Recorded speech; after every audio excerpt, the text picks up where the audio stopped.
All right.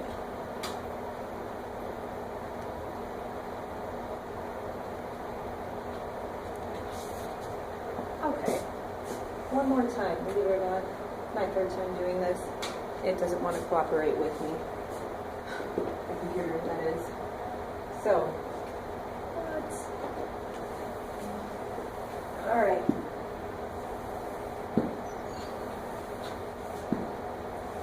Third time around. Maybe notice it's a bit quiet in here because when I recorded it during class, the video didn't work. So here we are again. I'm going to kind of go fast through this because I don't have a lot of time. So bell work. Do all mixtures dissolve? Well, yesterday we saw two mixtures, which I still have.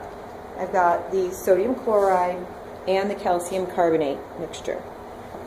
We noted yesterday sodium chloride, salt, in water will dissolve. Calcium carbonate in water does not dissolve. Thus, there's two types of mixtures, those that dissolve and those that do not dissolve. So we started taking some notes. You want to open up your notebook to page 38 where we left off. And fix some of this that I just added. That makes no sense to you at the moment. Okay. We had this much, that a mixture is two or more substances together. Then we started talking about homogeneous substances and heterogeneous substances. Homogeneous substances are those homogeneous mixtures are those that are the same or even throughout the entire mixture. Heterogeneous mixtures are those that are different. So I'd like to take us back to our brainstorming that we did yesterday. Where is it? That's not it. This was it. Sorry about the background. I can't fix it. We talked about chocolate milk. Now, chocolate milk, is it homogeneous or heterogeneous? Well, can we see the individual particles in the chocolate milk? We cannot. That makes chocolate milk a homogeneous mixture.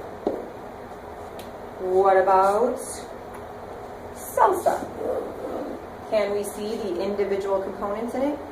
Yes. That means it is a sorry if you can't read that, heterogeneous mixture. So homogeneous mixtures, those that we can't see the individual particles, and heterogeneous, those that we can see that are different. Now, our two mixtures from yesterday, the sodium chloride and the calcium carbonate, qualify in each of these categories too. The sodium chloride, we cannot see the substances are mixed evenly throughout, so it is homogeneous. The calcium carbonate, you can kind of see the water floating on the top and then chunks of residue, chalk residue on the bottom. That means this is a heterogeneous mixture. Heterogeneous mixtures, you might want to know, do not dissolve. Okay, so heterogeneous mixtures are those that have no dissolving going on. Homogeneous, they do have dissolving going on. And they also are not usually called homogeneous mixtures. We usually call them, in everyday terminology at least, solutions. So, a solution is a mixture that forms when one substance dissolves another substance. So any mixture where one substance dissolves another is a solution. And there are two parts to a solution. The part that does the dissolving and the part that gets dissolved. They also have special terminology. Okay? Solvent and solute. Now I know throughout your school years that you've probably seen these words or heard these words, solvent and solute. We're going to use them more often so we get a better feel for it. So it's okay if you get the two confused. I'll help you along the way. But solvents are the substances in which a solute dissolves, and solute is the substance that dissolves in a solvent. Now, we look at these two mixtures from yesterday. Actually, just the one mixture, the sodium chloride, because it's a solution. The substance which dissolved the solute was the water. That means the water is a solvent. The substance that got dissolved was the salt. That means the salt is the solute in this scenario. One way to figure out which is the solvent and which is the solute is to look at what is there more of versus what is there less of. There's more water in this solution, so it is the solvent. There is less salt in this solution, so it is the solute. We can look at other examples as well.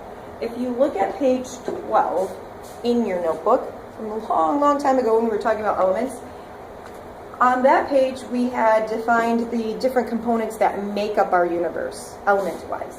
And let's look specifically at the atmosphere. So the atmosphere is made of three main gases, right? We've got the 78% nitrogen, the 21% oxygen, and the less than 1% argon that make up the atmosphere. So based on that information, which is the solvent and which are the solutes? Well, there is way more nitrogen, 78% nitrogen, so that makes it the solvent. That leaves oxygen and argon as the solutes. So at this point, we stopped and had a little discussion about those two mixtures from yesterday. And we began a little experiment. Hold on, I'm moving two devices just in case one device does not record this.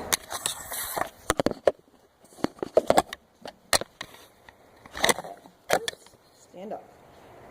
So, we recreated these mixtures and we said, hey, if these are mixtures, then we should be able to separate them, because one thing about mixtures is that they can be separated into their original components. That means we should be able to separate the sodium chloride and the water from each other, and we should be able to separate the calcium carbonate and water from each other. How can we do that? Well, we brainstormed for a little while and we came up with two ideas. One was to filter the calcium carbonate and the sodium chloride. So we did that first. Here's what the setup looked like. It was lengthy, so I'm not going to go through the whole lab. I'm just going to show you the process. We set up this funnel, and we got ourselves some fine-grade filter paper. The pores in this filter paper are smaller than the pores in coffee filter paper, so it's very fine. We folded it in half and half again, and we made ourselves a little cone. We put the cone in there, and then we were able to take our sodium chloride and dump it into the filter, and then put another cup underneath to catch everything that drained out. What did we notice? We noticed that nothing was trapped in the filter. It was just wet with water. And it appeared that nothing was in the cup that caught everything that drained besides what we started with, sodium chloride and water. So filtering sodium chloride and water didn't work.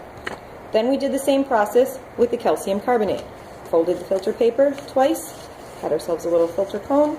We took the calcium carbonate, poured it into the filter, placed a cup underneath to catch whatever drained, and this took a long time, like 15 minutes, waiting for this to drain completely, drip, drip, drip, because what was happening is the calcium carbonate was clogging up the filter paper. So the filter paper successfully filtered out the calcium carbonate from the water. So we were left with water in the cup and then calcium carbonate chalk in the filter paper. So that worked. So then we said, well, how can we then separate the salt from the water? The next idea was evaporation. So that's what we tried. Think of a little time lapse here because I already have the evaporated tray. Here's what it looked like. We had the first row with just water so that we had a control. The second row, we put the filtered calcium carbonate water. And the third row, we put the filtered sodium chloride water. You can see what happened. I'm going to try to angle this down because the black background is better. Move this as well for you to see. In this first row where it was just water, there are some water spots. Those are probably leftover minerals that came with the water or came from the pipes that the water was coming out of. The middle row that had the calcium carbonate has a little bit of residue, a little bit of chalky residue, in fact, when you scratch at it. So some of that chalk was fine enough to go through the pores of the filter paper. The last row, hopefully you can see that, the last row that had the filtered sodium chloride solution, when the water evaporated, all that was left were the salt. and the salt reformed into crystals. So we have these nice chunky little squares of salt. So that's pretty cool that, considering we only put a few drops in each of these wells, that we have so much salt left over. Okay, and then after this, after we discussed our results as a class and our observations, we cleaned up our lab. After cleaning up our lab, I handed out the homework assignment. So if you have the homework assignment, and grab the other device. If you have the homework assignment, it looks like this: how things dissolve. There are 4 questions on the last page that I asked after you read and annotate that you answer these questions in your notebook on page 37. And we will discuss them tomorrow before we continue with another lab about dissolving. So I hope that if you're watching this, that you're going to be feeling better and you can join us again soon. Otherwise, I'm going to say good afternoon.